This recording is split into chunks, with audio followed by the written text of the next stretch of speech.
반갑습니다. 77입니다. 지난 시간에 기본적인 콘크리트에 대해서 설명하면서, 자, 콘크리트의 구성은 골재, 자갈하고 모래. 그쵸? 그 골재죠. 조골재, 세골재, 굵은 골재, 잔골재 또는 모래, 자갈 이렇게 표현을 하는데, 골재하고 이 골재들이 접착이 돼서 뭉쳐져서 콘크리트가 될 수 있게 하는 게 세멘트하고 물하고 섞은 그 세멘트 풀, 말 그대로 풀이네요. 본드 또는 세멘트 페이스트, 시멘트 죽, 얘네들이 뒤섞여 가지고 굳으면 콘크리트가 된다 그랬어요. 근데 이 세멘트 자체, 세멘트 풀이 접착제 역할은 하지만은 이 일반 자갈이나 모래보다 강도도 떨어지고, 그 다음에 굳을 때 발열도 하고 수화열이라 그러죠. 그로 인해서 매시브한 콘크리트는 균열이 갈 수도 있고, 또 거기 세멘트 풀 안에 있는 남는 물이 날아가면서 건조하면서 수축도 되고 여러 가지 안 좋은 점들이 있기 때문에 세멘트 풀의 양을 줄이는 것이 굉장히 좋은, 품질 좋은 콘크리트를 만들 수 있다 그랬어요. 그래서 세멘트 풀은 골재의 표면적과 비례한다는 얘기를 했고, 그 골재 표면적과 비례하는 거 이외에, 그쵸? 세멘트 풀이 골재 겉표면에 다 충분히 풀이 묻어야 서로 달라붙을 거 아니에요? 예. 우리가 콩강정 같은 거는 어떻게 돼요? 콩을 그냥 붓지를 않으니까 콩에다가 엿을 이제 뜨겁게 해가지고 묻혀서 그 콩강정 모양이 되잖아요. 그거는 접착제가 엿이 역할을 하겠지만은, 그 콩강정에서 콩이 골재면은, 그쵸, 그게 골재라면은 콘크리트에서는 모래하고 자갈. 근데 또 적게 넣기 위한, 세멘트 풀을 적게 넣기 위한 한 가지 방법은 골재 안에 공간을 줄이는 겁니다. 자, 한 대박 안에, 이 안에 콘크리트가 들어가 있다. 그러면 그 안에 뭐예요? 모래, 자갈, 세멘트 풀이 들어있겠죠. 그러면 세멘트 풀은 어디 들어있어요? 골재하고 골재 사이에 들어있겠죠. 예. 그러면, 자, 한 대박, 자갈을 가득 채웠어요. 그 공간에 세멘트 풀 들어가겠죠. 근데 세멘트 풀이 너무 많이 들어가요. 그러니까 강도도 떨어지고, 수화열도 생기고, 뭐 안 좋으니까, 그러면 골재, 자갈, 사이사이에 모래를 채워요. 그러면 모래가 자갈의 틈새를 다 채웠죠. 그러고도 남는 빈틈에 세멘트 풀이 들어간다. 이렇게 생각하시면 돼요. 그리고 훨씬 더 그 틈이, 공간이, 공극이 적어서 세멘트 풀이 적게 들어갈 거 아니에요. 그렇기 때문에 콘크리트를 할 때 자갈만 부어가지고 섞는 게 아니라 자갈하고 모래를 같이 섞어주는 거예요. 왜? 세멘트 풀 적게 들어가라고 그러는 거예요. 그걸 이해하셔야 돼요. 그래서 보세요. 자, 콩 한 대박, 좁쌀 한 대박, 두 대박이죠. 섞으면 어떻게 돼요? 두 대박이 안 돼요. 한 대박 반이나 될까? 마찬가지예요. 자갈 한 대박하고 모래 한 대박을 섞으면은 두 대박이 안 되겠죠. 그렇죠? 자갈 사이사이에 모래가 들어갔으니까. 그래서 우리가 그거를 실적률이라고도 하는데, 반대가 공극, 공간률이에요. 공간률이 작아야 됩니다. 되도록이면 자갈, 모래, 골재로 꽉 채우고 그 사이에 세멘트 죽이 들어가서 접착을 시키면 됩니다.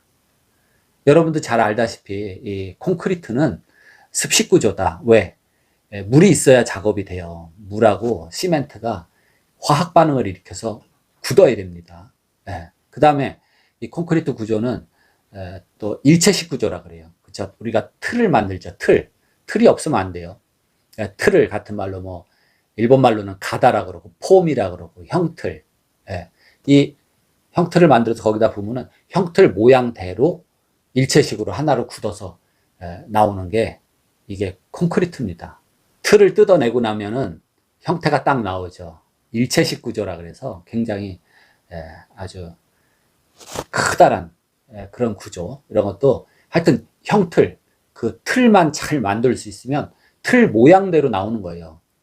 그러니까 틀을 못 만들어서 그렇지, 틀을 별나게 만들고 희한한 모양으로 만들어도 거기에 콘크리트만 다 쑤셔 넣어가지고 굳히면은 그 틀을 뜯어내면 그게 하나의 조형물, 건축물이 된다 이겁니다. 콘크리트 건물로 대표적인 그 작가가 일본의 안도 다다오라고 있는데, 여러분들이 이걸 아셔야 돼요. 콘크리트는 돌덩어리처럼 튼튼하고 이런 일체식 구조, 습식 구조인데, 이 하나가 뭐냐면 열 전도율이 굉장히 높습니다. 그러니까 단열 역할을 잘 못해요.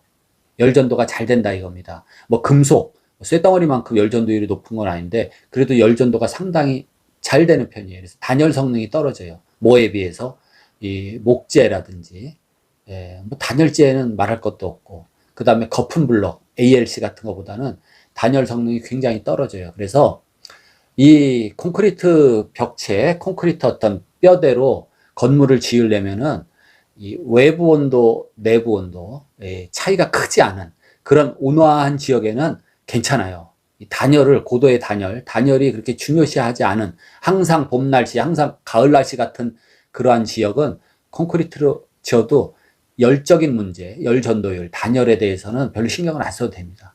그렇지만 바깥 날씨가 엄청 추운 무슨 저런 시베리아 같은데 뭐 추운 지역, 그다음에 북유럽 쪽 이런 데라든지 또 날씨가 너무 더운 뭐 적도 부근, 열대, 아열대 이런 데는 콘크리트가 굉장히 단열 문제 때문에 안 좋습니다. 또 열 용량이 크잖아요. 열 용량이라는 거는 열을 이렇게 저장할 수 있는 능력이죠. 예를 들어 스티로폴 같은 거는 아무리 끓는 물에다 삶아가지고 열을 거기다 축적시키려고 그래도 열이 들어가지 담겨지질 않아요. 근데 콘크리트나 쇳덩어리, 물 이런 거는 한번 딱 열을 올려놓은 그 안에 열이 그냥 꽉 차가지고 열을 담을 수가 있어요. 열 용량이 큽니다. 그 말은 뭐냐 하면은 여름에 햇볕을 받는다든지 너무 더우면은 그 열을 그냥 담아놨다가 저녁 때가 돼도 막 열을 뿜어요. 그래서 여름에 굉장히 더울 수가 있습니다. 겨울에는 또 엄청 추워요. 이 열 전도율이 크기 때문에 바깥이 차면 그 차가운 열 그대로 흡수해서 그대로 실내 쪽으로 영향을 준다 이겁니다. 그래서 콘크리트는 그런 점에서는 조금 불리한 점이 많아요. 그래서 콘크리트를 우리가 집을 졌을 때 우리나라 기후 특성상 겨울에 너무 춥고 여름에 더우니까 단열을 엄청 해야 됩니다. 그와 다르게 예를 들어서 뭐 목재 같은 거는 그 자체가 열 전도율이 굉장히 좀 낮은, 목재도 나무마다 열 전도율 차이가 많은데 그런 목재 같은 거는 단열 성능이 그래도 그 자체가 꽤 있어요. 그렇기 때문에 그런 점에서는 좀 유리할 수가 있습니다. 여러분 중에 집을 콘크리트 골조 뼈대를 콘크리트로 한다 하시는 분들은 단열을 좀 더 충분히 해야 된다. 이거를 좀 유념하시기 바랍니다. 오늘은 이 콘크리트에 대한 두 번째 얘기, 콘크리트 특성에 대해서 말씀드렸습니다. 다음 시간에 뵙겠습니다.